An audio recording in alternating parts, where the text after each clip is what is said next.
Yeah. First slideshow.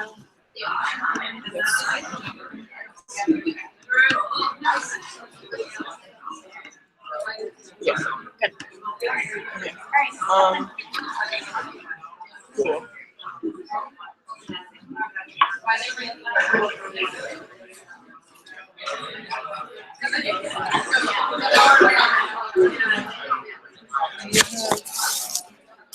What do you? I was just thinking if you charge them. It's better to have it plugged in. Yeah. Just in case. Just no. Yeah. This is for you guys. Yes. So is it working? We're all good. I think so. Okay, that's good. My slide, very big.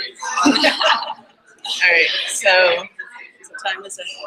It is. Oh, we're ready to start. Yep. Great. I'm gonna sit back. I'm just gonna introduce everything. Okay, great. Thank you. All right. Hey, everybody. Hi. Hello. All you have to do is raise your hand. Yeah. Okay. We're gonna get started on our next section. Our next session. Thank you for coming. I'm gonna hand it over to Deb and Dawn. Great. Oh, that was quick. It was nice. I was settling into my seat.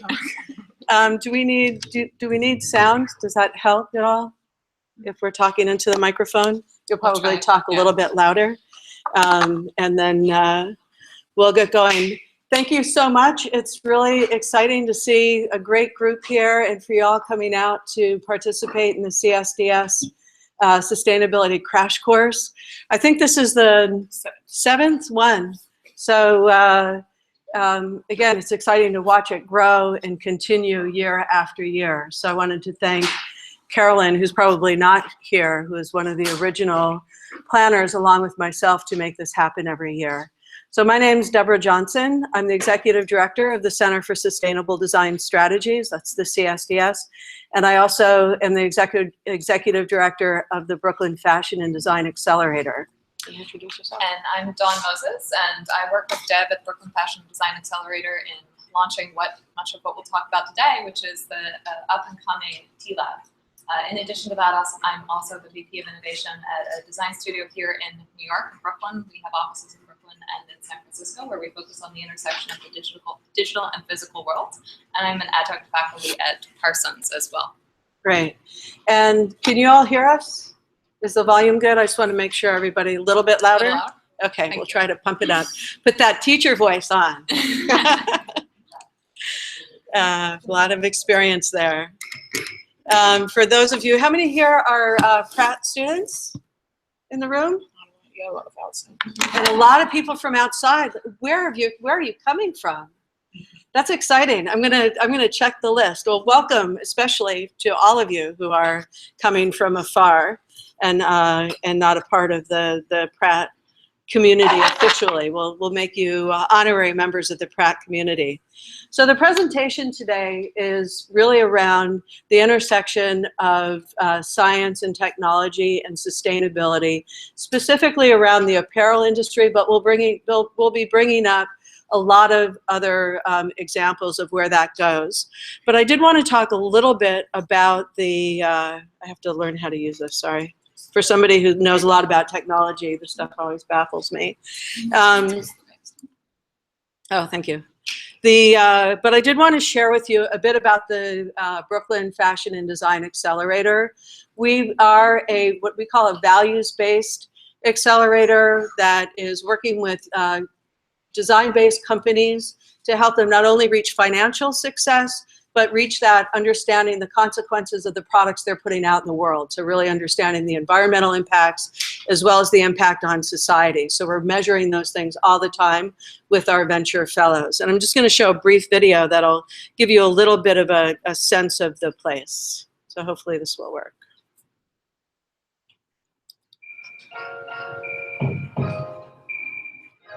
No? I'm not sure why it's not coming up.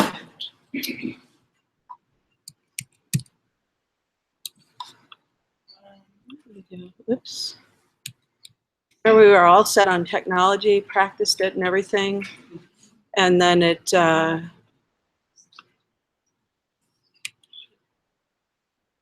is there a way to escape the slideshow? Yeah. Sorry, everyone. There's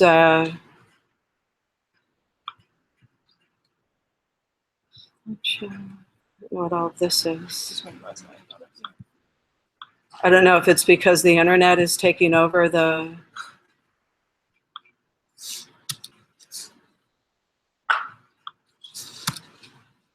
I'm going to see if this works. Talk about on the fly.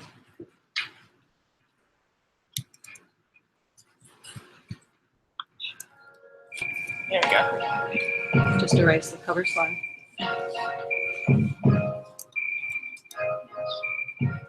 From the FDA, She's the one. that I can go to every day. Have access to resources that I would not have were I working by myself. It's nice to come here every day. I feel part of something bigger than myself. With the sustainable concept that we talk about at the FDA, the design will then educate the customer to think where they're buying their sweater. Everyone just adds so much to the vision of the FDA, sustainability of technology. In 2015 is when I started working almost exclusively with 3D modeling and 3D printing. It just was the perfect medium for what I had been wanting to do for years, which was create these really intricate but very lifelike looking floral and nature-inspired jewelry. The BFDA has this combination of this hyper-local approach to fashion, knowing exactly where your fibers are coming from. And the BFDA is a huge part of moving that forward in the Brooklyn fashion and design scene.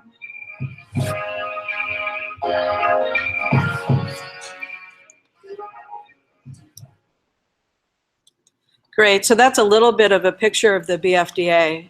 And one of the things we were talking about before, which really relates to this conference, is just the impact that clothing has on the environment. A lot of people don't realize how much resources are used just making a simple t-shirt like this one.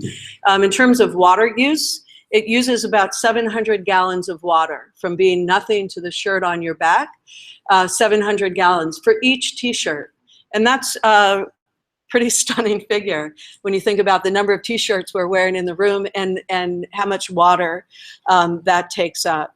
And so those are the kinds of things that we're really examining when you're looking at the apparel industry in particular. My background's industrial design, but I was really interested in fashion and apparel specifically for the environmental impacts and the need for making change. And so not only is there huge water use with apparel, but a lot of toxicity from the dyes that are used, as well as huge ethical issues around supply chain and labor conditions and those sorts of things. So it's an area that really needs a lot of work, and it's exciting to be operating in a place that is so committed to reducing those impacts. And here are some of the things that we're looking at. You know, you've got cotton that uses a lot of water, fertilizer, polyester with petroleum, rayon with chemicals. You've got leathers that use also, you know, kill animals and use more chemicals. The silk worms and silk uses a lot of water, dyes, water pollution, toxicity. So all of these things are really in every garment that we're looking at. And I think it's imperative that we start thinking about our clothes differently. We've moved from the industrial economy to the innovation economy, which started in the 90s. But I feel really strongly that we need to start thinking about the impact economy, that everything that we do needs to assess the consequences of what we're doing. And no more so than in technology, when we're on the front edge of embedding technology into our garments, to really think about what those impacts are ahead of time rather than after the game, because everybody's thinking about it afterwards in trying to fix it. And let's sort of plan for doing it better. So that's something that we're really thinking about a lot at the BFDA with the projects that we're doing. Yeah, and I think even to build on that, this notion of that we now live in an age of purpose, and how do we take that notion of purpose from the inception of the creative idea through the manufacturing, through use, and then through end of cycle and back again. And that's to Deb's point, as we extend into this notion of impact, it's not just impact into the environment, it's into that entire cycle. That's great. And one of the things for me that makes me excited to be a designer is the notion, and this is something that Stanley Vincent from Patagonia is one of the co-founders of Patagonia, Vincent Stanley, excuse me, says is that 90% of the impact of a product is determined. Doesn't happen in the design phase, but it's determined in the design phase. And this gives designers a tremendous amount of power to make decisions that can really influence what happens later on down the line. And so, you know, I think it behooves every designer to start thinking about that and starting to incorporate that into the work that they're doing. So at the CSDS, we're really looking at sustainability, technology, ethics, and production, and combining those things together at the same time. So it's a complete systems approach to going about design. So it's not just doing my thing here and who knows where it came from and where it's going, but really understanding everything as it works together. Yeah, and I think again, it really is just the notion that as we move forward in manufacturing and human capacity across the globe, it's no longer a kind of nice to have. It becomes something that's really essential into how we collectively develop a new era of manufacturing development and human centricity. Mm-hmm. And for me, it's just a great opportunity for innovation. I mean, especially for designers, when you're a problem solver, to be able to take these things on intelligently and do things that have real relevance in the world gives your work, I think, a whole new meaning. It has given my work a whole new meaning. But we're here today to really talk about technology as it's starting to intersect with apparel. And so this is sort of a formula we look at a lot. You know, that what we're looking at is connectivity, right, plus new materials that are being developed in science, equally new function and innovation. So these things, connectivity and new materials, are really driving innovation moving forward. And I think the big thing here is this notion that it's no longer separate disciplines. It's no longer the notion of what's happening in labs as disparate from what's happening in industry. It's the recognition that those two things are merging, and they're merging at a pace that if we're not cognizant of the impact of that, we're all going to be left behind. And that notion of connectivity, not only from the way that we're connecting to each other, but how garments, how objects, how the rest of the world is connecting to us, creates a dynamic that is something that we all, again, collectively are building towards. Excellent. So we're going to start by talking about connectivity, which is the capacity for the interconnectedness of platform systems and applications. So I love this map because it shows how connected we are globally. And you can see the United States is kind of at the top of the upper right there as the most connected nation out there, and then as it drops down, you can sort of find your place in the world there. How many people here use the internet? Yeah, like everyone, right? You're not gonna, you know, it's so ubiquitous to what we're doing. But when you go into this area on the bottom left, that's about 40% of the population uses the internet. So it's a really big difference. How many people are carrying a smartphone right now? Yeah, probably everybody, right? The same thing. So technology is really such a big piece of what you're doing. How many of you remember when phones were connected to the wall only? Okay, great. I expected fewer, actually, there. And then anyone here ever been on a party line? Yeah, excellent, right? So where it all started, right, is data going down a line, right? And then that data like landed at your house, right? At first it was the party line. You had 5 houses on one party line and everyone could listen to what everyone was saying. I worked on a ranch in Montana when I was 16. They had a party line. And I was from out of town and they were always listening in to my conversations. And then I can remember you dialed the phone, literally, in zeros, numbers with zeros were like painful when you were a kid. It just like took so long for that zero to come back. And you had to call the operator to make a long distance call. You know, and so there's more data coming down the lines, but still not much data coming down the lines. And then as we have moved forward in time and we have connectivity to the internet and to our phone systems, data is really the big driver of all of that innovation, right? How much can you shove down a pipeline from one end to the other and unravel? Yeah, and I think I would add to that this notion that I don't know how many of you are familiar with Ray Kurzweil and Singularity University and their emphasis on information as the backbone of the new economy, and how do we take data and infuse that in a way that, again, is conscious, and that as we're creating an exponential amount of data, that becomes something that we're integrating in, back to Deb's point, at the inception of the design process. Right. There's a great quote that data is the new oil. And I love that, because not only is it fueling essentially what we're doing, but it's greasing what we're doing, right? It's making it doable in some way.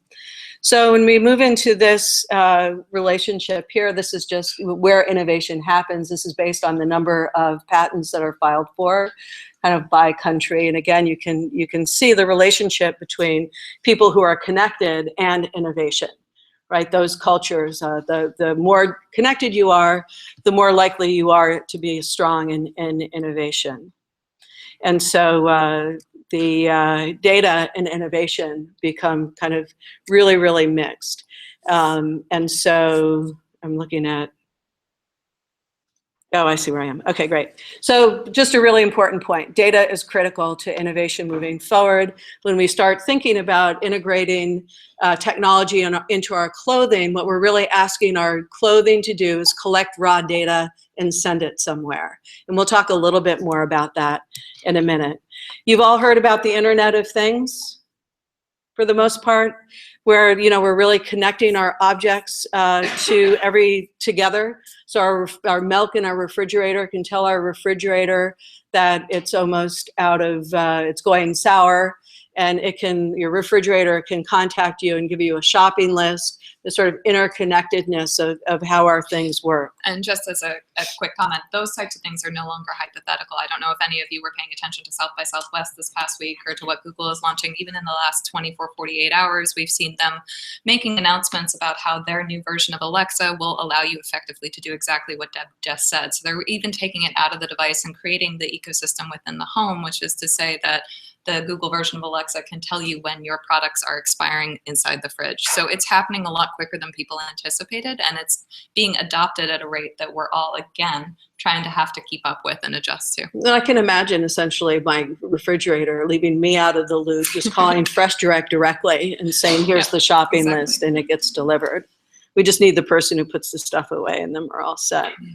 So one of the projects that just has come out it's been in the works for about 3 years, is Google and Levi's working on Project Jacquard. And I'm going to show just a short video just to give you a sense of Internet of Things.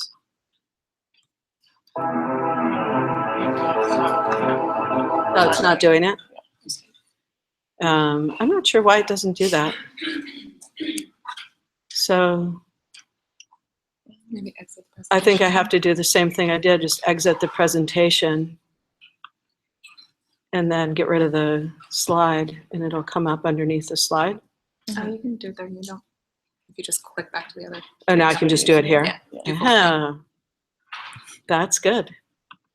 Is it working? Yeah. Yeah, just press play.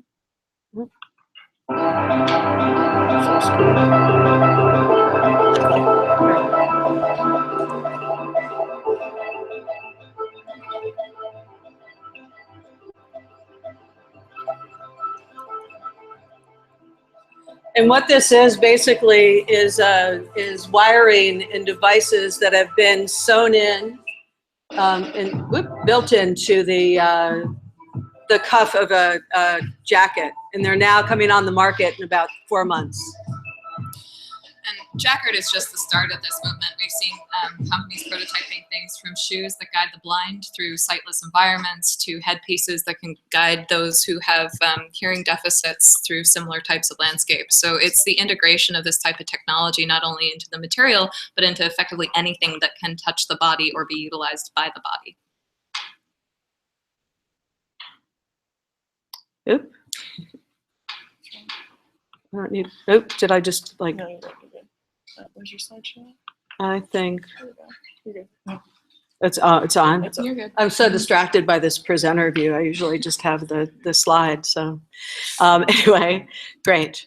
So you've got essentially this Internet of Things, these things being connected, they're garments essentially. I think the World Economic Forum talks about by 2022, 10% of our clothing will be hooked up to the internet in some form. So that's all coming. I think one of the things that people are struggling with is how do you manufacture it into clothing? And that's an area that we're really looking at the BFDA. So the next thing that we wanted to talk about is artificial intelligence.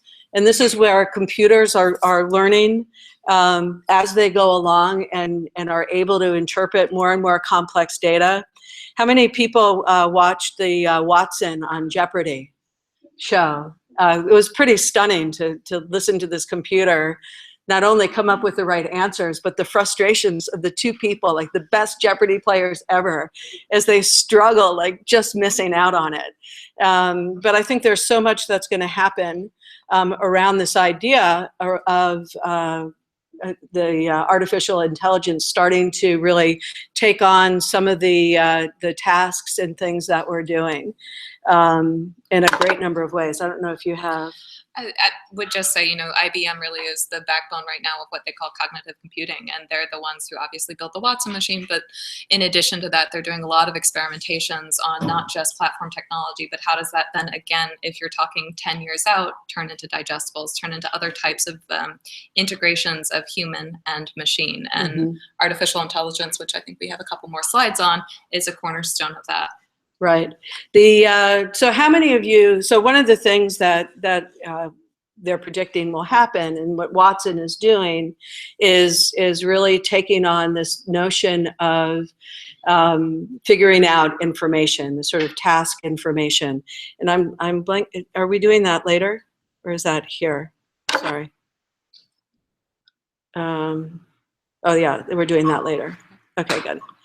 So a lot of that goes into what's called, so we have the artificial intelligence, we have machines learning, and they learn from doing, and you'll have I know that Google has reduced the amount of energy it uses in its server farms by the machines themselves listening to themselves work and making lots of adjustments over time, and I think they've reduced the amount of energy they use by over 40% just by the machines learning from themselves working. So there are lots of interesting things going on in that area. And then that all leads to this concept of augmented innovation, meaning this artificial intelligence is going to inform us. It's going to talk to us, do a lot of the legwork around research and kind of condensing information so we can make better decisions. So if you think about a doctor in an examining room being able to review 20 slides looking for possible issues, the computer would be able to do that in very much quicker time and with fewer errors. And that helps the doctor really understand how to work with you and how to diagnose with you. So I think that's going to happen for designers as well. It already does. You Google stuff.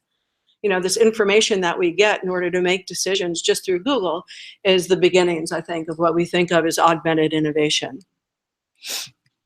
And did you want to talk to this slide? Sure. I mean, right. This is kind of, I'm sorry, Deb and I bounce back a lot in our normal work, so yeah. This is pretty natural for us. But this was actually, Deb was pulling representation from Google on how other companies are looking at the transformation of AI. I mean, obviously, it's a buzzword. It's been around for a while, but at the same time, it is something that is advancing. You know, a lot of the talk in the last 12 to 24 months has been around the notion of chatbots and what is that type of augmented interaction? How might that engage with society and replace some of the traditional human roles? As we advance out of that role and into the next generation, they're talking about something called theory of mind. And theory of mind is when the augmented intelligence, if you will, the artificial intelligence starts to look beyond just its ability to talk machine to machine, and starts to adapt some of the empathy traits, some of the ability to respond and interact with us at a human level. Yeah. And then the big question becomes, of course, and that's where a lot of the backlash against artificial intelligence really is what then is the role of machine versus human, and how do we as a collective society understand where one stops and the other starts, as well as how does that then integrate into the notion of manufacturing and some of the types of jobs that we in today's industrial society recognize as cornerstones of how we operate. Yeah. I think I was talking to a friend of mine at Xerox PARC, and they were talking about this moment where you can't tell it's not a human anymore. And that's a real, place that they're looking for. And what happens when you can't tell if it's a human anymore in your interactions? And this is actually, again, this is more close than we think. I was just reading an article late last night in one of the innovation papers from Japan. And I don't know how many of you are familiar with work that Japan is doing in AI, and specifically around robotics and the integration of what is effectively a human interpretation of a robotic interface. So they've got a lot of work around things that really leap across the uncanny valley. So the uncanny valley is when we can't disseminate, and pre-uncanny valley, you can very clearly tell the machine is machine. Post-uncanny valley, you can't distinguish. And they're now creating robotics that you put a woman next to a robot and you literally can't physically tell the difference, because the way that they're adapting through different technologies, just the physicality of the machine. Right. It's a little scary. But we're heading into these areas. And I think, on the other side of that, as much as there's scariness, I think there's so much potential as well but I also think that it makes the case for more and more education to be taking place. So one of the things I wanted to ask was, what do you wish you didn't have to do? Where could these sort of data and augmented reality or augmented innovation come into play? So for me, for example, one of the things I hate to do is to bundle up cardboard for recycling. I hate it. I just always dread it. And, I do it, but really grudgingly. So if I could have sort of some magic robot come in and bundle up my recycling and put it out the door with me, I would be a much happier person, and there'd be a lot I could get done during that time. But even better yet, maybe Amazon can deliver me whatever they're delivering me without the box. Their little drone can fly in and I open it up, and there's no need for packaging. There's another opportunity there for the making a change. So I'd love everybody just for 2 minutes, just think about for a second something you wish you didn't have to do, something that really bugs you, and then try to think of, well, what would take that, how do you invent the robot or the service that would help you through that space? And then we'll do part 2 once you've sort of thought it through. We've got an immediate response already, actually. Oh, great. Prioritizing emails for work. Uh-huh. Right. And figuring out a quick way solution. So what would the artificial intelligence be capable of doing?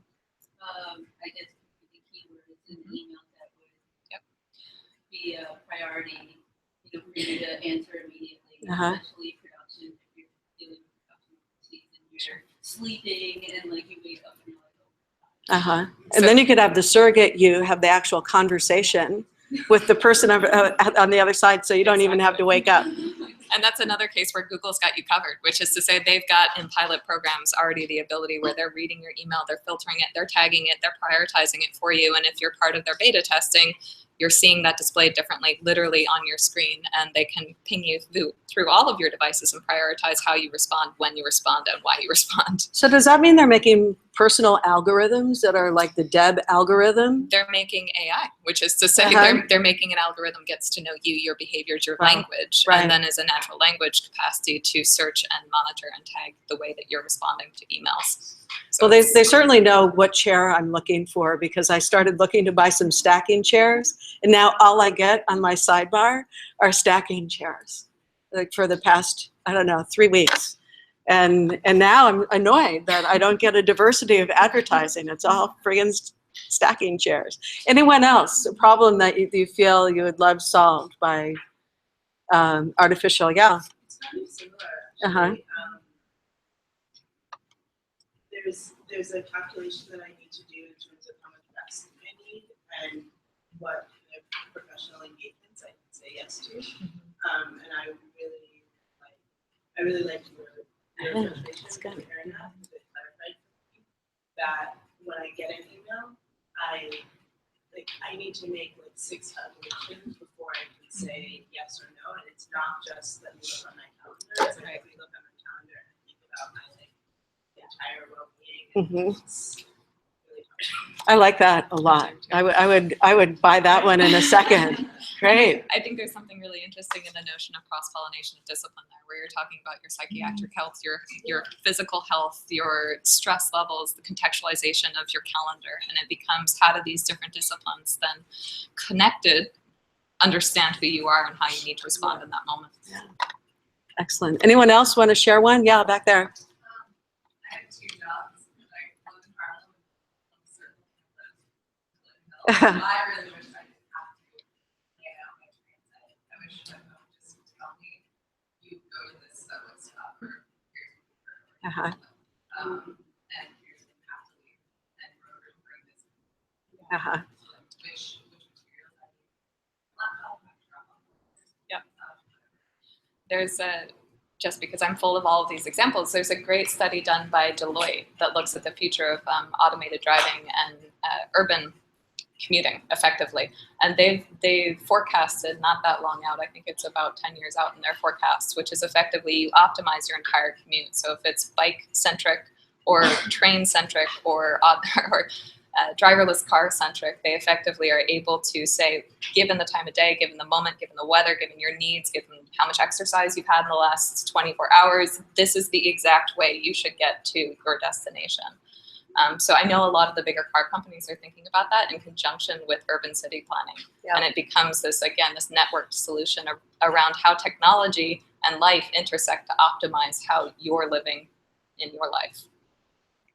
I just add that people are not going to tell you what to take with you, but you're going to come out and tell you everything.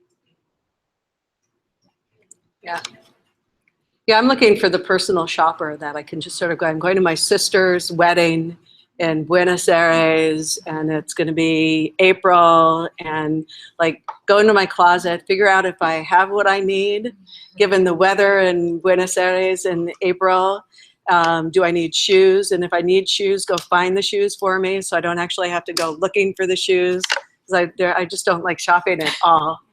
And pack my bag for me, and you know. What? But I think, you know, these are really interesting things. The one thing to think about, though, is as you're solving these problems for people, what happens to the workforce that's related to those jobs now. So for, you know, and again, I think this makes the plea for education being really critically important, because task-related jobs will more and more disappear because computers can do them, right? So the more you're making creative decisions where you're, you know, where what you're doing, you know, really requires a human, although from what you're telling me, we're getting close to where you can't tell them apart. You know, you can go down all sorts of roads here, but, you know, just a big shout out for education is something really critical moving forward in the world.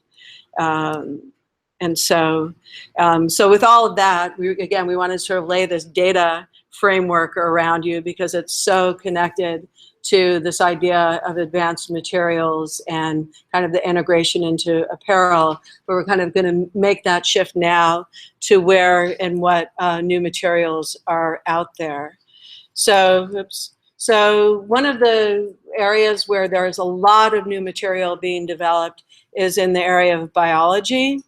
So when we look at this, we think of this as a factory. These are microbes, right? And that people are now really getting into this level and starting to figure out, how can we make stuff not in the traditional way of growing cotton or slaughtering animals for leathers or other types of materials that use a tremendous amount of resources. How can we start making the same material only synthetically by imitating it at a biological level? Does that make sense? Yep. So one example is by Suzanne Lee, and she's making leather. She's doing this here in Brooklyn. This is actually an old slide. They're much further along.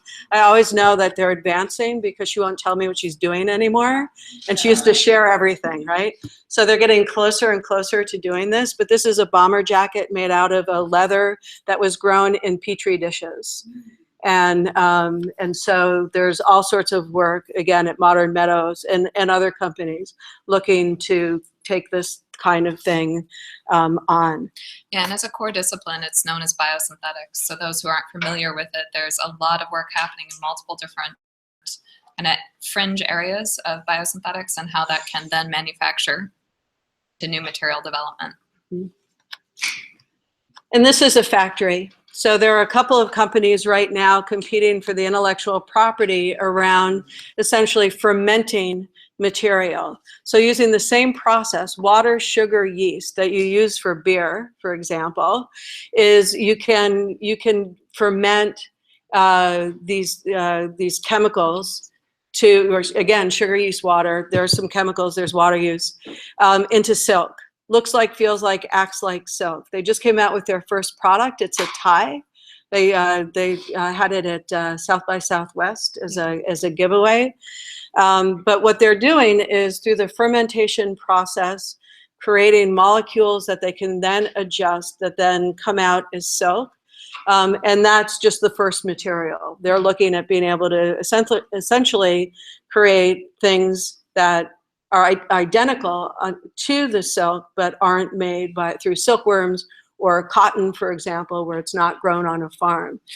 And what's so powerful about this is kind of another look at the lens through biosynthetics, is that you have the ability to manipulate what you're creating, which is to say, if you're creating it in a Petri dish and you have the core chemistry cracked, you then have the capacity to adjust the tensile strength of the material. And so you can create a kind of proxy silk that has qualities that a traditional silk never could or inherently would, to adjust the material to the appropriate use. So increasing or decreasing tensile strength depending on how the material is then going to be applied either to the human body or to other potential uses. Or putting basically a hydrophobic content quality in, so it repels water and doesn't stain. Everybody knows that silk is such a, bear for staining. So to really create improved silks, essentially with the same qualities. And I'm not sure, I keep meaning to call them up, and a friend of mine who works at Bolt Threads, which is doing this, to see whether or not you can start to create, and Frank, maybe you know this, create color. So would I be able to build the color in so I wouldn't need to use dyes, right? So how do you really think about these things? This for me is groundbreaking. This is cotton has been one of the economic drivers throughout history. That the whole industry has just been so tied to politics and society, and it's just an incredible part of our culture. But if we can stop needing to farm cotton, I mean, what does that do to shift the impact of apparel on clothing? It's huge. It's really, really incredible. And this idea that you can, put all these other qualities into it, so you don't have to use dyes, you don't have to put on coatings. It can have this other, these other qualities. It almost gets perfected. And then it's all in a closed loop system. And I think that's what's so fabulous about this, is that this is complete. Reuse the water, they reuse the chemistry over and over and over again. So it's not this effluent just racing out of our factories and polluting the rivers in China, for example. There's so much potential here, especially, and I think all of the bio materials offer tremendous opportunities for reducing the impact on the earth and the resources, its resources. This is the process of the fermented material being spun. You want to speak to DNA, or I can? Sure, go for it. I can't remember. Core Okay. point here. That's all right. So this is a factory. So when we look at plants, you know, similar things can be done. They're starting to create plants with DNA structures that will allow you to identify the farm that it came from. So that when you're tracing something, because one of the big issues, as you know, in anything around sustainability is understanding the supply chain and transparency in the supply chain, right? So you know, it's very hard to know where your hoodie came from, right? You might have a tag that says it was made in India or made in the USA, but you know really so little about what's going on in the clothing that you're wearing, because often, like that t-shirt probably has 4 different countries that it goes through and to in the process of going from farm to mill to cutting and sewing to distribution to on your back, right? And so one of the hardest things with sustainability is the transparency, is really understanding where your clothes came from, who made them, who farmed them, what coatings are on them, what finishes are on them.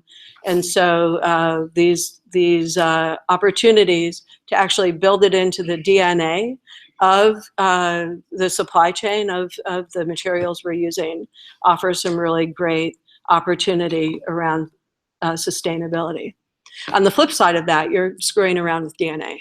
Yeah, and you know, that's not to be taken lightly. I'm sure people recall back in the late 80s, early 90s, the whole Percy Schmeiser and Monsanto and genetic modification, and how that really was entering the conversation and entering it in a big way, and appropriately so. And I think there's still a lot of debate about how do we control the development of these types of materials in a way that makes it safe, not only for the manufacturing of it, but for the distribution of it and for the life cycle of it, in terms that these products do ultimately have a total cyclical reality to them. And even as we think about the integration of technology, which we'll talk about a bit more later, what we're embedding into the core fiber components of the things that we're wearing ultimately find their way back into the earth. And so there's this notion of just being much more conscious as we evolve into this next stage of embedded materials and activated materials, what the role of these materials have in that totality. Great. Say that louder. It's also what we are eating. Yes, sure. And I think if you take it on a global analysis, it's taken in some countries more light than in others. Yes. Mm-hmm. Very true. So this is a factory. It's actually supposed to be a picture of a lobster, but just imagine a lobster. This is a factory. Lobster, shrimp, actually, if we go to the next slide, which is, this is a material that's being developed by the exoskeleton of shrimp. So this is something called chitosan. This is very common where we're looking at bio-waste materials and how do they then transform into materials that have enhanced property. So chitosan is something that's been studied at length because it has the capacity at a molecular level to be very adaptive in terms of the material output. So really good capacity to be interwoven into textiles. Chitosan also has some very natural properties that inherently make it beneficial. So for example, the textile iteration of a chitosan-based material can control bleeding. So if you think of applications in pharmaceutical environments where you have a bandage that has the capacity to help reduce the amount of blood that's escaping from the body, and where that can have benefit both out in the field as well as in hospital settings, it's an incredible new technology, yet born out of something that is a waste product, born out of something that has kind of already a natural inherent cycle in it. Awesome. Yeah. What are the applications of using materials like this for clothing and medical for people who have allergies? Like if I'm allergic to shrimp, Yeah. could you put that on my skin? Or with the process of turning it from shrimp to that, There's a lot of, that's why a lot of this stuff is still happening in the lab, especially around these types of things, because there's exploration and testing as to if you have an inherent allergy, be to shrimp or be to any number of things. You know, a lot of people have latex allergies, for example, and that wasn't discovered until latex was incorporated into things that were like bandages, where it was being pushed up against open wounds. That's the vetting of these materials are as rigorous as something that's going to be going through an FDA approval process. And that comes not only from things that have a medical application, but it's the things that don't have a medical application as well. And a lot of the questions that we've discussed as we've been developing out the T-Lab at the BFDA is putting in place the appropriate rigor to test these materials before they're introduced into marketplace, because you have to go through that test and learn cycle, which is very different to a traditional garment construction process. There's not an embedded part of the design cycle that says we actually need to understand, is this doing what it's intended to do? Are there any harmful causes in terms of its intent and its application? So it's a different process. But materials like this are really going through the rigor, and they need to, and we all kind of, as designers and creators, need to take on that ownership of not producing product and putting it out into the market that has a potential harmful intent. Well, and that's on some level what the FDA approvals are for. We think of FDA approved garments where they do go through that testing, that rigor, versus things perhaps for workforce safety where they're less medical based, and it really does go to what's the intention of this product, right? And what problem is it trying to solve? Is it a health issue? Is it a safety issue? Is it, for children? Right? Even that, I think there's this notion that if it has embedded technology, the technology has to work. If it's a safety issue, it has to be able to produce in the moment. So if it's a compression element that, let's say you're in a health and safety environment and you're raising your arm and it's monitoring the number of times you raise your arm because you've got a shoulder problem, like everything becomes connected. And the fact that it is doing what it's intended to do is something that we have to test and put through a level of rigor that is not currently a part of the clothing or garment manufacturing cycle. It's true. I think the price difference between a popsicle stick and a tongue depressor is about 400 times, I think is the statistic I read. Okay. So that's kind of the biological materials, and now we'd like to talk a little bit more about smart materials and how we're putting various materials into our clothing. So people are doing things where they're putting wires and circuitry through clothing, running fiber optics through materials. This is another kind of fiber optic example. It's here because I just think it's a really beautiful slide. The batteries are starting to get embedded. Can we create batteries out of fiber? We're already printing batteries. Now can we start to print them onto fiber so that our power is just being carried around with us? So just ways that people are thinking about either running energy through either battery energy or connectivity so you can create circuits. This is an interesting product that was developed by Nike and Stoll, which is a knitting company. It's a baklava, is that what it's called? Balaclava. The other is a Greek pastry. Yes. That it's heated, right? So that it's not only protecting you, but it's also heating and keeping you warm, and it's improving athletes' performance. And so, because they're not, fighting against the cold. And you brought up a really interesting next step for this. Yeah, so there's a lot of things happening right now where we're testing the ability of materials to reduce pollutants.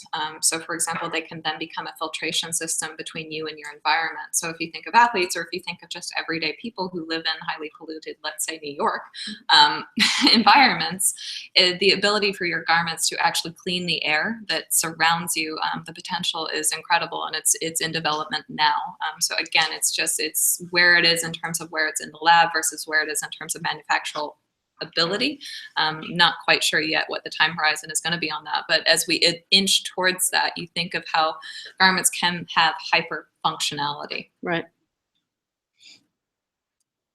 And then just the idea of e-textiles, being able to have a blanket that's sort of monitoring a child that's sleeping on it, or a person who's in the hospital, and understanding what's going on, but just as simply as because you're lying on it. It's not an attached device or anything, but it's just a part of being comfortable. Yeah, and this has a lot to do with microsensing. So there's a lot of labs and companies that are exploring the reduction of the size of sensors to something that can be woven into material. So I don't know how many of you are familiar with right now the latest and greatest gadget that monitors a baby in their crib is Owlet.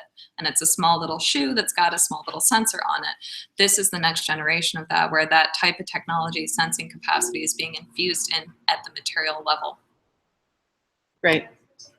Yeah. We're gonna get to it later on, but because sustainability to me is also reducing waste. So like the life cycle of the garment, like what happens when we're throwing these things in a way to have these wires and electronics here. Yep.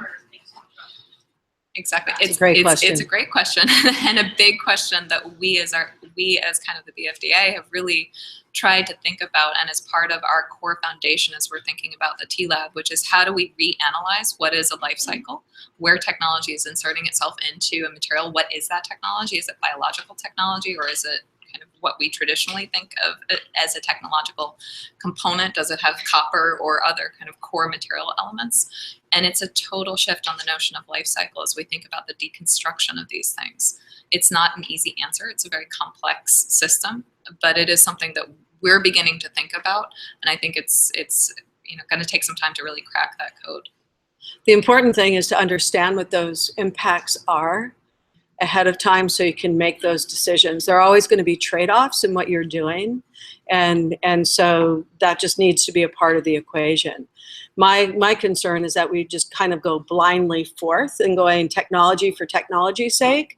And, we've learned from, that we need to be thinking differently about how we do things and how do we incorporate that into processes. And that, responsible technology is really core to the, we're doing a project over the next 2 years that really experiments with the manufacture of these kinds of embedded technologies and activated materials. And I think that's in part actually why we're all sitting here today, which is the recognition that this stuff is happening. We can't stop this from happening. What we can do is take a responsive look at it and a knowledgeable sense of how do we understand the purpose, the intent, the impact overall, and really develop out a collective system that we feel has that capacity to weigh the pros and cons at every decision node. I was up in Albany just lobbying some of the state legislator, and they kept talking about these tax benefits for technology companies that they're trying to get to come into New York. And, and that they're going to, live here. They're not going to pay taxes, but they're going to live here and they're going to bring their business here. And they'll not pay state taxes. I should be clear on that. And I said, well, your drive, I was there with the Chamber of Commerce, and it was 90 businesses, some of which were tech, but most of them not.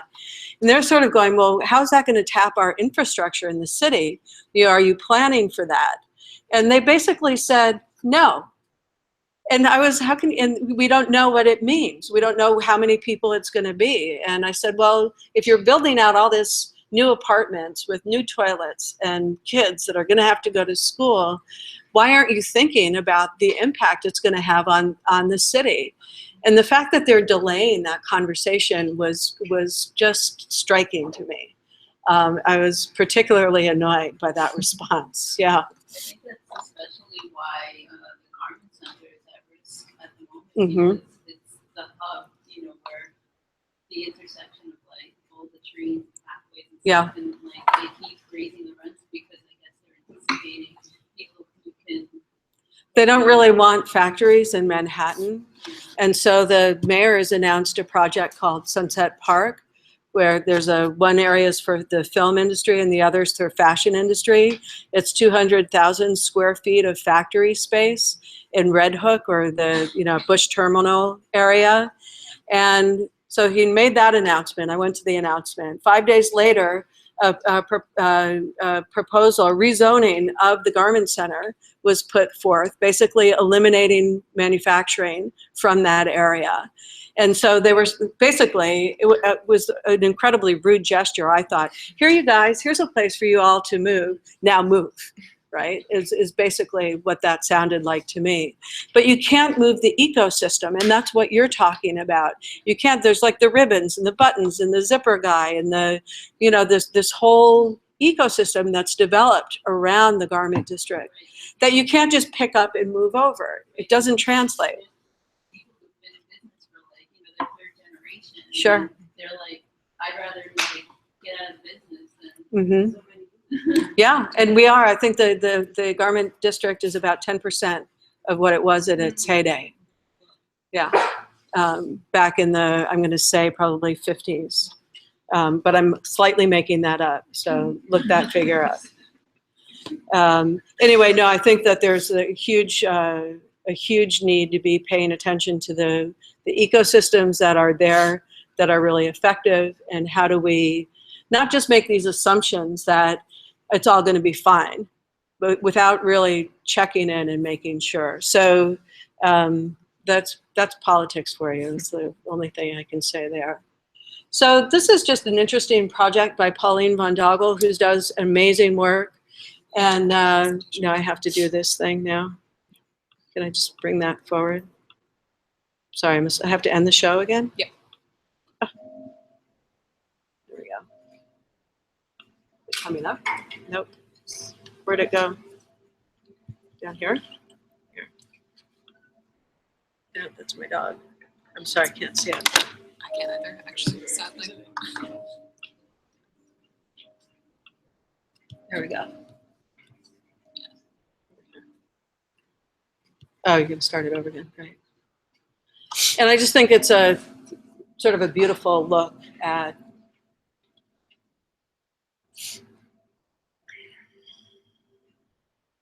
and what the garment does basically is it listens when you're touching it, and then it's able to essentially play back some of those motions and those touches, in essence. But I just thought it was a nice pause for us all.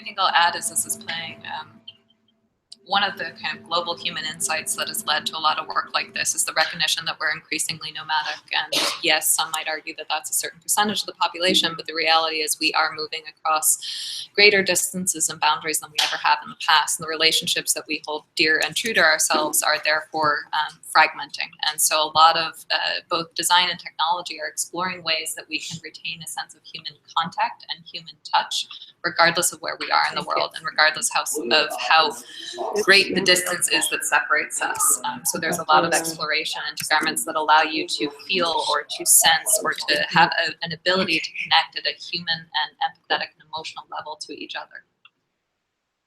Okay.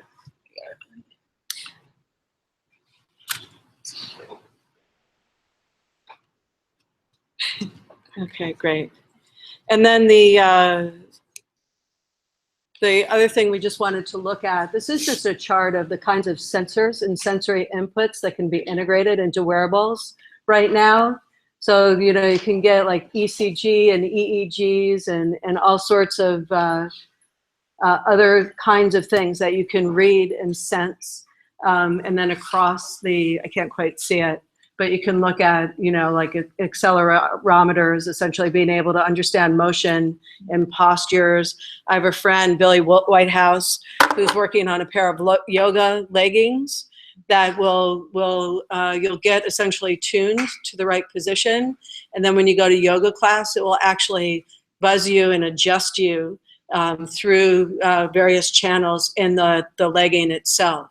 So you can start to see how, and it uses accelerometers and positioners. Basically posture correcting. And there's also things like shoe companies that are exploring the application of sensing in soles, so that if you have an insert in the sole, it's actually monitoring your stride and the ability for the product itself to adapt to your customized stride as the shoe gets to know you. And know how your pain point, your skeletal structure is responding to whatever surface it is that you most frequently walk on.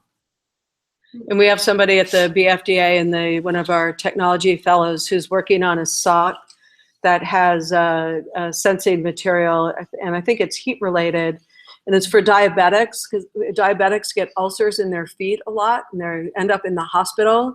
And this basically will detect when an ulcer is happening, and so you can prevent it from happening. So I think especially in health and well-being, worker safety, there are all sorts of incredible opportunities to solve real problems for people. And this is just another transition slide. This is what my brain looks like on a normal day.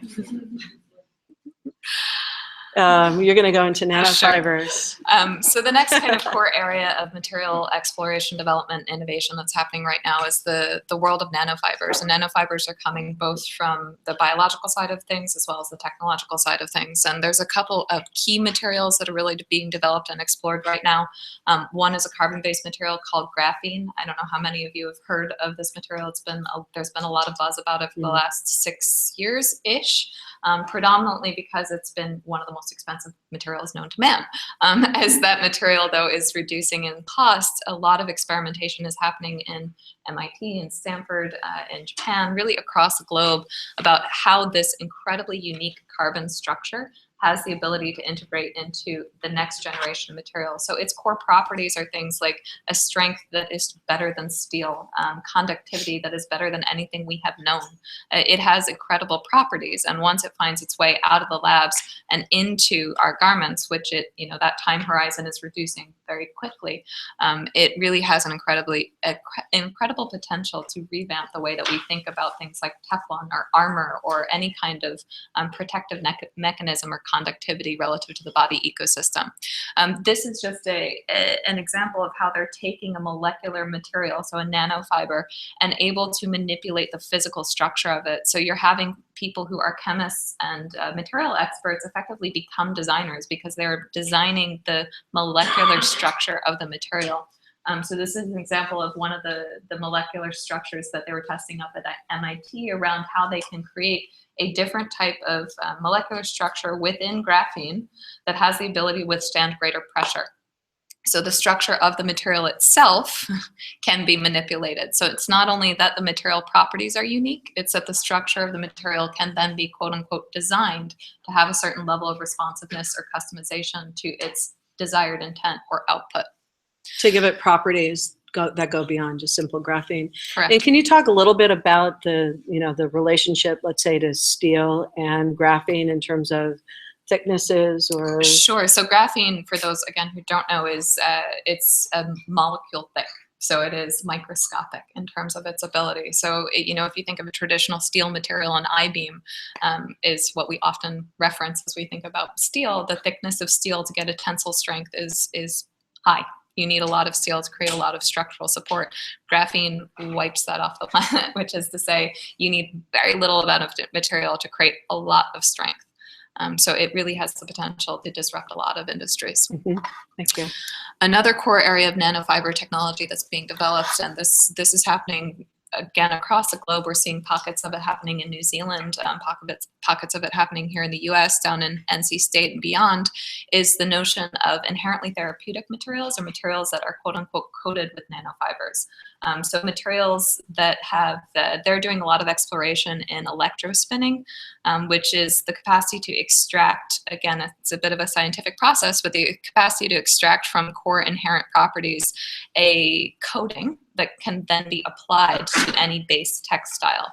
So some of the explorations are in pharmaceuticals. So if you take a material at a core base like a cotton and you want to coat it with a nano material, which would be effectively a pharmaceutical, you can inject the pharmaceutical into the fiber, and then that is control released based on how you structure the chemical coating into the skin. So effectively anything that is touching the skin becomes a mechanism for the body ecosystem and a mechanism for your ability to either infuse things into it or to understand how it's infusing things out of it. So pharmaceuticals is a big place where this is being kind of explored. like a Nicorette patch. Kind of, yeah, but covering your body.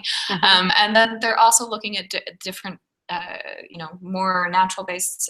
I know there's a company called Revolution Fibers in New Zealand that's looking at developing things with Manuka honey and how that has antimicrobial properties and creating pillowcases that allow you to reduce some of the allergens. So sleeping on a pillow that has a quote-unquote nanofiber cover reduces some of the inherent allergens in pillows, and surprisingly a lot of colds and dust mites and all kinds of other things are embedded into pillow casings. So there's a lot of work happening across that level of nanomaterial development, and it's really looking at both materials that have core properties in their inherent state and how we can transfer them as coatings onto known textiles, as well as developing textiles from a kind of, again, it's a bit of a petri dish into a new known textile. So two kind of parallel paths in the nanofiber material space. I was talking to an entrepreneur a couple of weeks ago, and they're using nanofiber with caffeine in it for steering wheels for cars to keep you up while you're driving, which I thought was So every time you move your hands, you're getting a little dose of caffeine. So a lot of explorations across different disciplines, integration into different kind of existing materials. And I think this goes more to the structure of fibers, so that the swimsuits that I think it's Nike put out, that basically really changed, I mean, increased times for people so dramatically, and really became the new swimsuit that you had to have, because it took so much time off of, and they're dealing with milliseconds probably, but that it made you slip through the water more quickly. And so that becomes a structural element. So that's like kind of an shark skin. application of a coating, which is to say there are all kinds of hydrophobic coatings that you can put onto materials that make them have different properties depending on the environment you're in. Right. For example, and we were actually just talking this morning about The marathon shoe. Yeah, so there's a shoe that Nike released a press release about within the last, again, I want to say 48, 64 hours. That was a new shoe that will reduce the time it takes to run a marathon from whatever its national average is, which I think is closer to the 4.5 hour mark, down to 2. And that has to do with the material that they're using in the shoe, the way that it responds to your stride. It's a combined effort both between the design of the physical object and the material choice and how that responds to the environment.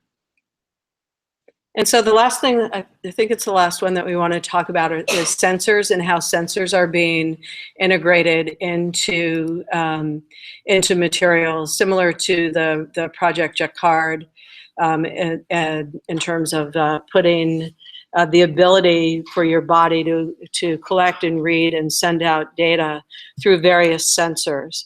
So the sensors, there are nanotechnologies that have sensor bases in them, but when we think of right now sensors, it looks like an Arduino. Are people familiar with Arduinos? Right, so at the left is the computer circuit board.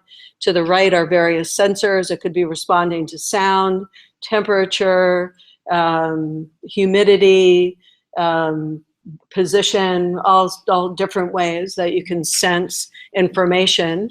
And then it goes to the circuit board, which then processes the information. And from the circuit board, it heads out to the platform, right? And that platform could be your app. It could be augmented reality.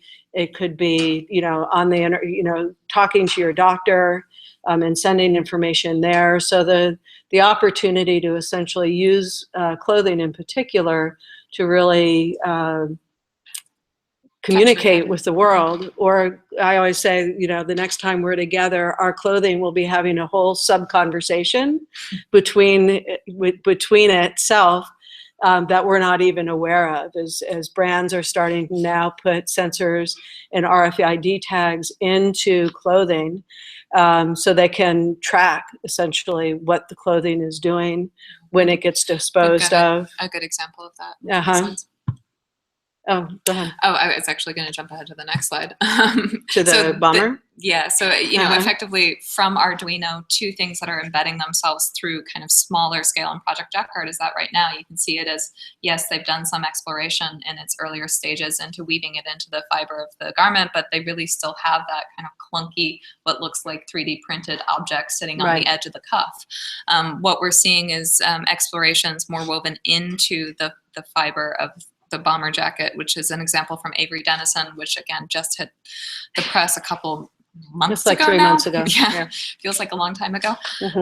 Where they're integrating responsive technology into the actual garment. So this is an example of how brands are thinking about how you as a human would walk into a room, and the room would be able to communicate with your garments. So here they have examples where RFID embedded technology is effectively learning and responding to the environment so that it's learning and responding to you. Right.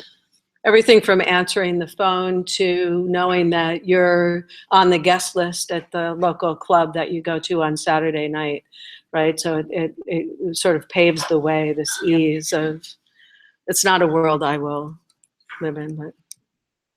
And so that basically, I think, it gives you a kind of a broad brush of where technology is heading, especially around apparel, but and around other things as well. And we had one last video that we wanted to play. This one's a little bit longer, and now I have to remember exactly what I have to do to play it, which is get out of PowerPoint.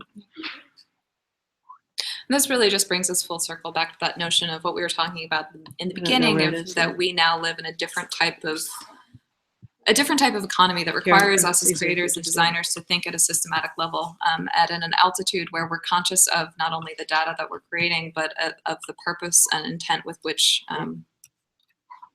we think about the entire cycle of manufacturing, of garment use, and of end of life. What? Great. We're good on time. The original Industrial Revolution was driven by the discovery that you could use steam engines to do all kinds of interesting things.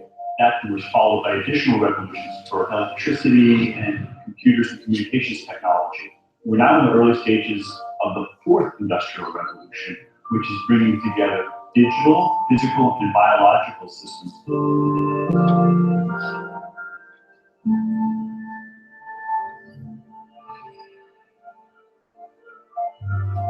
One of the features of this fourth industrial revolution is that it doesn't change what we are doing, but it changes us. We need a different economic model that will allow us to meet the basic needs of every human on the planet, and that will be focused not on growth per se, but on maximizing human well-being. We have energy technologies that can power our civilization, but how do we get it and implement it at the scale we need at a price that people around the world can afford? If we're able to use science to transform cities, to make it more efficient, then the impact can be huge. We can use asset tracking, we can use IT, we can use 3D printing to be effective growth in the resource constraints we have. The question of adding quality to quantity, it's really about the diverse, safe, healthy, just world with clean air, clean water, clean energy. Together we are fighting to preserve our fragile planet from irreversible damage and devastation of unthinkable proportions. The prediction of 5 million jobs lost by 2020 to technology is serious, but the main question is, how will we define work? How will we share the wealth? How can you have a doctor that really knows a lot about data?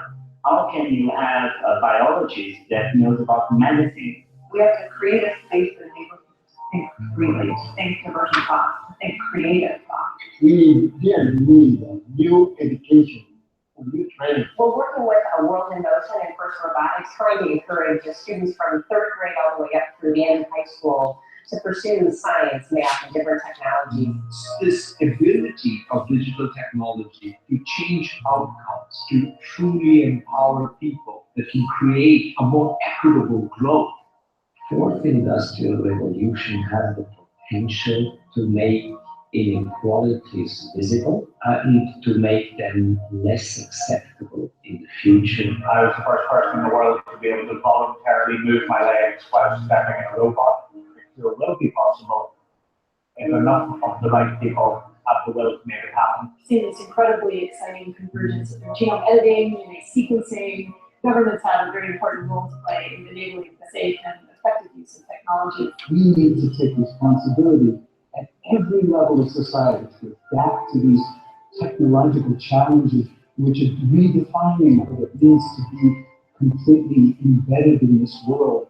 Even though we have everyday problems we have to solve, we have to find a way to make our ambitions for the ambitions of tomorrow.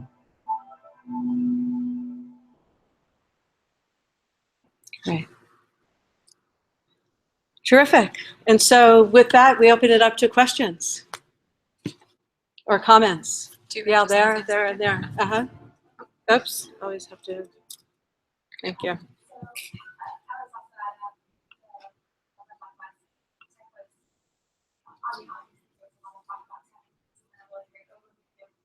I work in sustainability, fashion brands, more socially and environmentally responsible.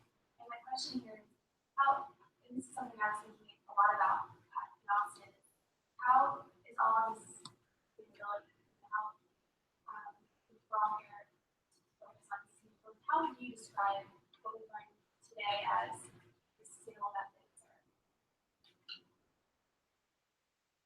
I think for me that it's almost more, not so much that it is sustainable, but its potential to solve some of the problems that are out there to solve. So for example, having biosilks in a closed loop system replacing the need to farm cotton or farm silk is a really, I think, a distinction that leads towards sustainability. But it is still at a potential state. These are things that are emerging that aren't resolved yet. So the most important thing that I think we think of is the fact that you have to understand what the potential consequences are going to be to the environment, to society, and that you're building that into the process of research, of development, of putting products out there, which is something that the industry, and especially the apparel industry, is struggling desperately to figure out right now. Because it wasn't paying attention, and now it's sort of stuck with itself. And it's very hard to change existing systems. It's hard to move the garment center because of the ecosystem that surrounds it. So can we do that better this time around? Because this innovation, it will drive kind of product innovation and the things that are coming out there, but how do we do it more intelligently? That would be the other thing that I'd add to that, and I don't know if you attended South by Southwest, maybe you also attended CES this year, and I think what you see across both of those conferences is a lot of technology for technology's sake. Right. And I think what we really posit here is the notion of purpose and intent behind the use of technology, both in its application, its potential for human implication, as well as how it then finds its way back into the life cycle. And as Deb said, it's not an easy solution, it's a complex solution, but everything in today's environment is volatile, uncertain, and complex and ambiguous. And it's just a matter of how do we then find systems collectively that solve some of these greater needs. Yeah. And it's always a series of trade-offs. Anything that you're putting out into the world is going to have some sort of an impact. And, you know, but are you mostly, and this is how we work with consulting with people at the BFDA, is, so what's your issue? Are you interested in water? Are you interested in toxicity? Are you interested in energy use? But where are you coming from as somebody who's going out there as a designer trying to do something right? And then because it may be that you're more interested in reducing toxicity, but that means more water use, right? And so, but you're making children's clothing, so you need to make sure that there's no toxicity there. So you're always asking really complex questions. And, you know, we're as easy, so many people have come up to me and just said, so just tell me what to do and I'll do it. And that's not, it doesn't work that way. The first step you take is the first, you know, move into the complexity of what you're doing. So you have to have a sense of kind of where you're coming from is the best way actually to even dig into the sustainability space. And then you start to learn more and more, but sort of start where you have a passion. So for me, my passion is water use. I'm always interested in things that reduce the use of water. And so I may use a little bit more energy in order to reduce the amount of water that's being used. You know, certainly it will be great when there are super ideal solutions, but those take time to develop. Yeah. Mm-hmm.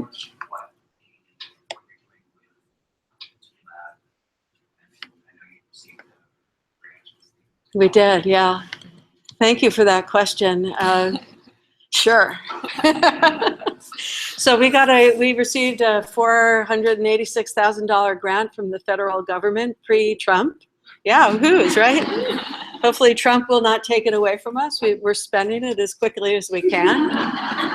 But the goal this summer is to, it'll happen over 2 years, but our goal over the summer is to bring together a consortium of people, students from Pratt, students from elsewhere, representative researchers from NC State, Cornell, MIT, other innovation centers like Park, Xerox PARC, AFOA, which does a lot of fabric investigation, and start to look at how do we start to integrate these novel materials into fabrics and textiles. And so the first phase is what we call textiles, and it literally is a series of 30 swatches that take 15 different materials and play around with what they do and how they become textiles.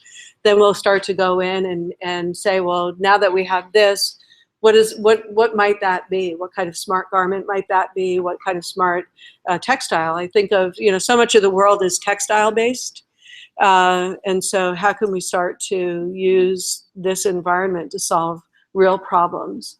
And again, alongside every material will be an assessment study around the environmental impact, and then an ethical study around, well, if we do this to the world, is that a good thing or a bad thing or a little bit of both thing?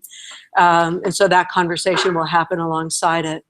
And then the goal is for us to become a manufacturer to work with researchers to help them develop their products so that we're really good at the manufacturing side of it.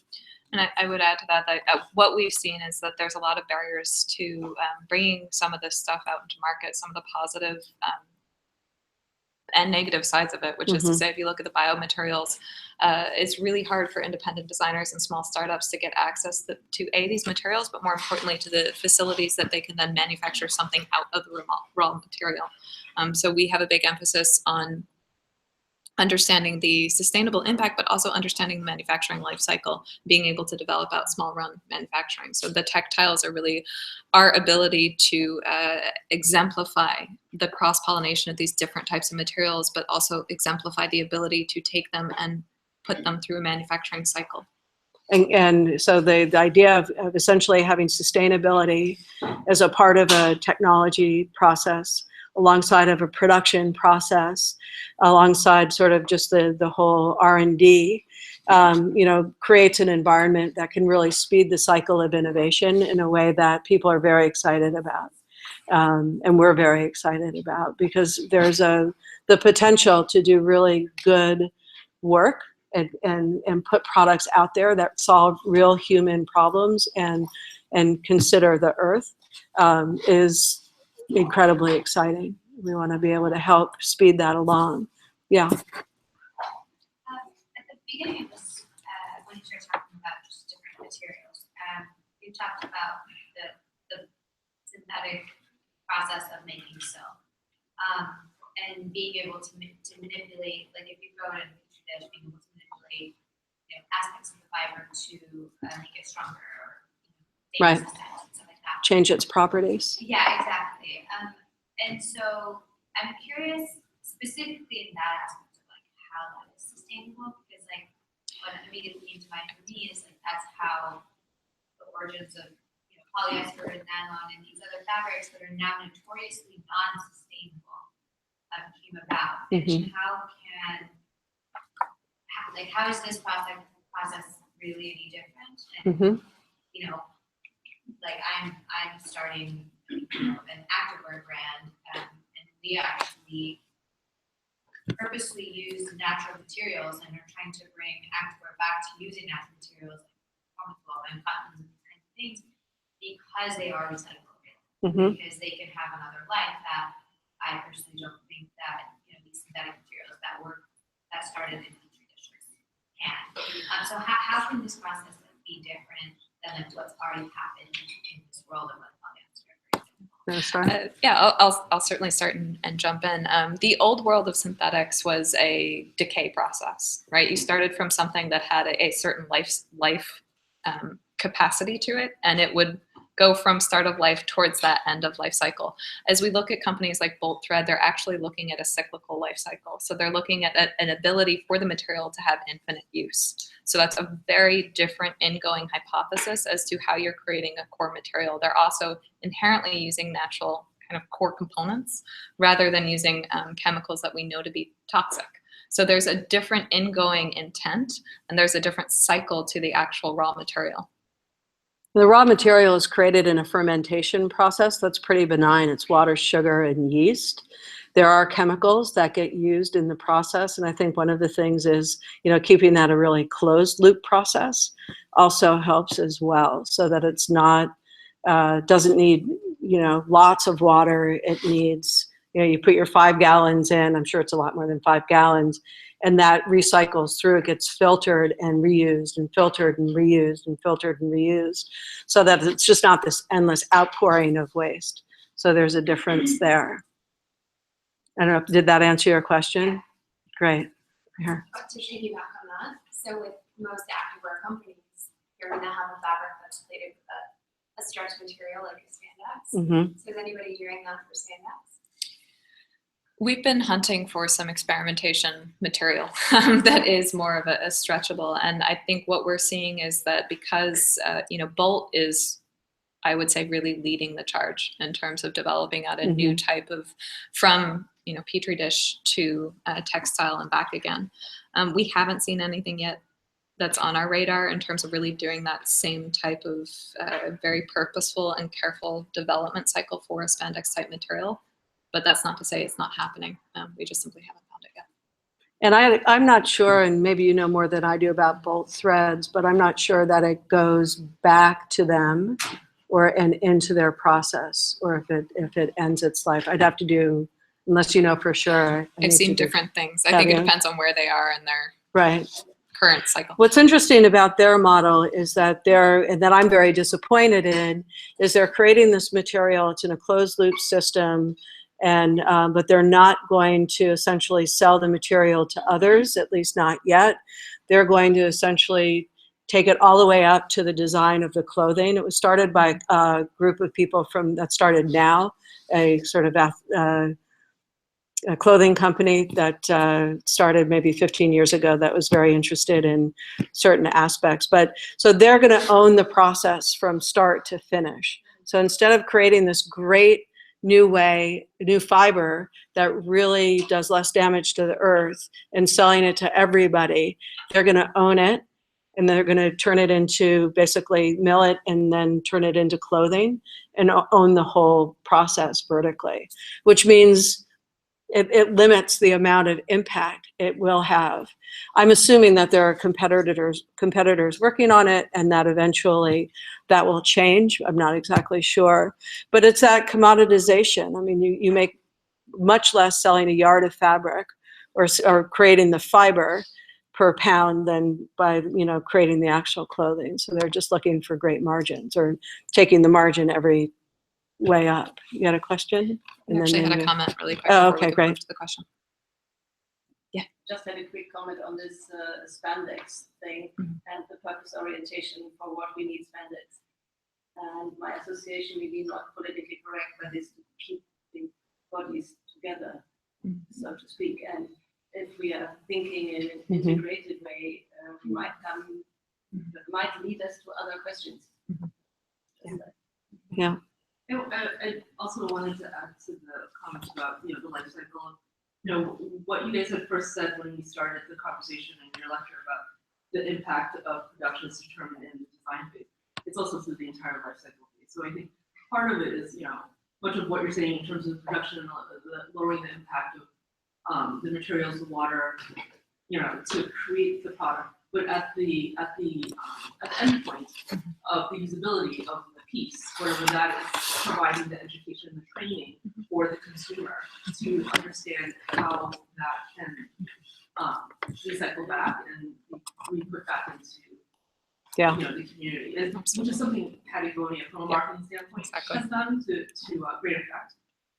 But I think that's really important because giving people a way and an understanding of where to go. Well, if I could jump in, as the speaker before, it's also an important thing is to understand whether or not you're upcycling or downcycling material when you recycle it. Yeah. So, like the coconut panel is an example of upcycling.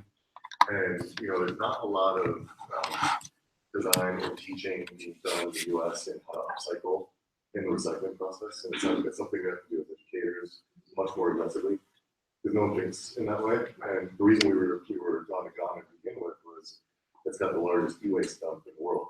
And it's the size of 4 New York cities, right? All of our shit goes in, right? All of our electronic waste. And it's drinking water, it's everywhere, right? It's walking around with lead, bundles of lead, right? So we have to be conscious of design being inserted at multiple points in the process instead of just singularly at the beginning. I think that's a really great point. And then, but to go back to that, there's so much when you're thinking about what you're going to do that determines essentially what happens. And that if we can just stop and take more time there, we're going to be doing a lot for this world, and there's so many opportunities. Yeah. That's what I was thinking to ask about, is like how like, there's always this forward motion we are, here, but like in society in general, we're always designing, making new things, like the product, but like when do we actually like step back and say like, wait, we really have to re-examine the whole process, like let's step back, like how are the fibers being grown? If we're just talking about like growing land, like natural fibers, and then how do we create like compostable, like instead of throwing like your shirt that gets ripped and throw it away, like could it be compostable? Like, I wonder how much is being done in that capacity to rethink the whole process instead of just like we're gonna make it stupid. Right. Well, Patagonia, which is such a leader in all of this, they have their mending program now, and they're encouraging people to mend their clothes. And, we used to put patches on our knees when I was a kid when they wore out. And we just don't have that culture anymore. It's I want the next so badly that I'm just going to throw away what I have now. I would say that is very culturally specific. If you go to other countries, that's not necessarily the same mantra. And I also think there's a lot of platforms that are being created on the whole service industry side of this that we didn't even touch on, which is developments in crowdsourcing and crowd sharing and there's all kinds of things happening on that side of it that also add to this conversation and bring another lens to it. Mm-hmm. It's great over there. Well, you have been holding your hand up. Okay. And then the green shirt and then back there.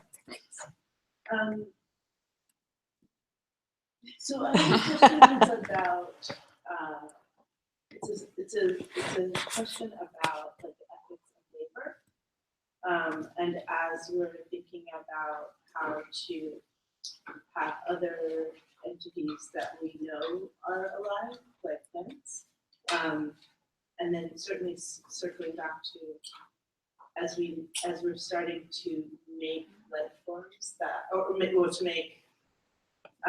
to make robots that more and more mimic our manifestation on Earth, maybe not our experience, but our manifestation. I'm wondering if in these forefronts of that kind of development, if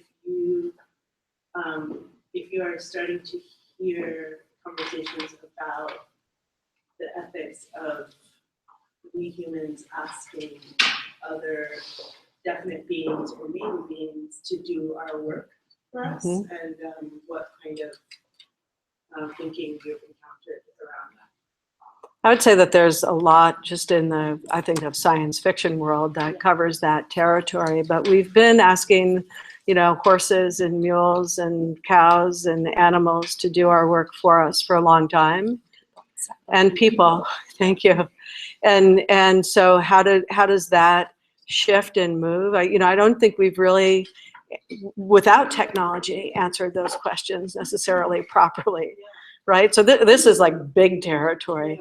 We have an event happening during Design NYC by Design in May called Redesigning Citizenship. And I think it's on the 23rd of May over at the BFDA. You're all invited to join us. But it's really going to be taking a look at sort of the history of citizenship and do we need to step back and redefine ourselves as citizens? And what does that mean? And what are the 5 questions? My hope is that we develop 5 questions that every person asks themselves to really assess themselves as a citizen and challenge themselves to move forward and become more empowered. So that's May 23rd over at the BFDA. I think there are cards on the table. I'm realizing that we're out of time and you're all going for lunch. There are cards about the BFDA on the table, membership opportunities as well. I know we have a couple of members in the room. And we have lots of conversations like this. So get on our mailing list because every month there's a conversation going on. And so we invite you all to participate. And thanks so much for your attention and being here. Thank you, John. Thank you for all your help. I appreciate it. We're going to break for lunch. We're going to return at 1:30 for the next section. You can get food on Myrtle Avenue or DeKalb. Have a lot of good, quick restaurants, or the cafeteria. Great. But thank you so much. Hi, how are you doing? Sunny. Nice to meet you. Sunny? Yes. I'm designing a company